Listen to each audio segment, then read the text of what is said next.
Crisel, mas maganda naman ako sa kanya. Mas magaling ako sumayaw. Tignan mo, ha? Magaling din ako magluto, maglaba, mamalansya. Kaya ako na lang, Stephen. Ako na lang.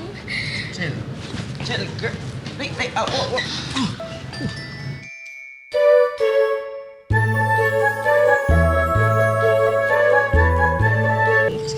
Chill. Chill. Hoy, Stephen Cruz. Wala akong pakialam kung hindi mo naaalala o tatandaan yung pangalan ko, ah. Pero eto, tatandaan mo, oras na saktan mo yung best friend ko, makakatikim ka talaga sa akin. Oo, makatikim. Nagugusto ka ba yung papatikim mo? Tatagtad lang naman ako ng kukote mo Oh. at isasahog ko sa sisig. Ano nangyayari dito? Wala! Tara, kaya tayo. Lunch na eh. Kasi... Meron kaming lunch date. Do you wanna join? Hindi na lang. Pagdadadad pa ako, gagawa akong sisig, di ba? Oo nga pala, magagawa pa siya ng sisig. Magtikim kami next time yung sisig. So, tara, babe. Sa lunch. Bye!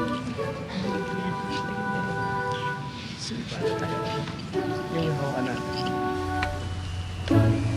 Naomi, nasan si Grisel? Oo nga pala, trending din pala siya sa campus. Ganun din ba ako nung kami ni Gab? I mean, nawawala rin ba ako sa eksena? Alam mo, hayaan mo na yun. Yung si Grisel, matatauhan din yun after 4 days. Ayun lang naman din inaasahan ko. Ang kinakatakutan ko lang kasi, syempre, yung pag bumalik si Grisel sa atin, syempre, sobrang masasaktan yun dahil sa pagmamahal. Ba kaya nagagawa ng pag-ibig? Alam mo, totoo yan.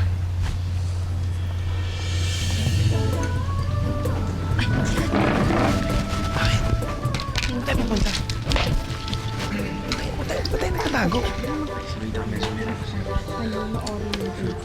Talaga? Sige. Bakit kailangan natin magtago? Panonorin natin sila kasi titingnan natin kung Stephen Cruz na yung may gagawin kalokohan kay Grisel. Naku, sinasabi ko sa'yo. Mukha naman wala naman silang gagawin masama, oh.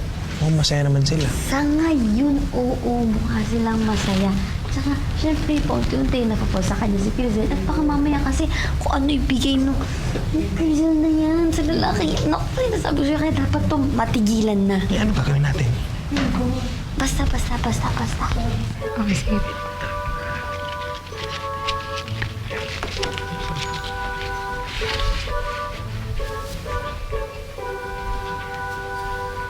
Tsaka na nga. Hoy, saan pupunta? Basta tsaka na. Tingnan mo. Huwag mo ko iwan dito.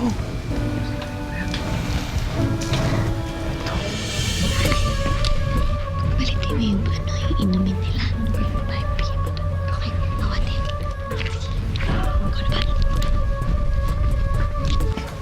Hoy, saan ka galing? Sekreto yun. Totoo. Tingnan mo, panoorin mo. Panoorin mo. Matatapos na ito sa mga Stephen Cruz na yan.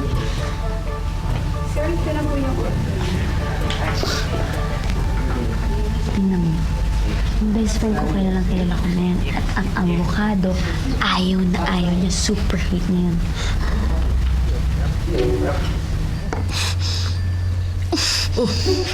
Uy! Oh my God! Sorry! Sorry.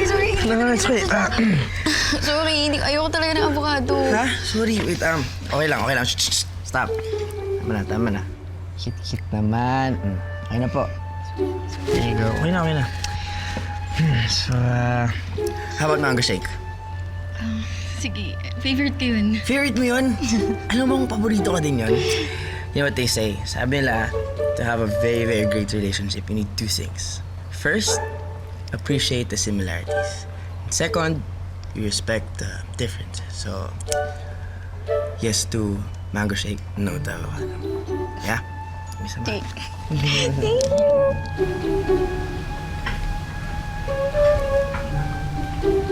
Bakit parang may mali? Palpak ka, may mas lalong kinikilig si Grisel, oh. Bakit ako? Ikaw kaya yun. Ikaw yung bumili dun, eh. Ikaw eh. Ako. Bakit ganun? Bahala ko dyan.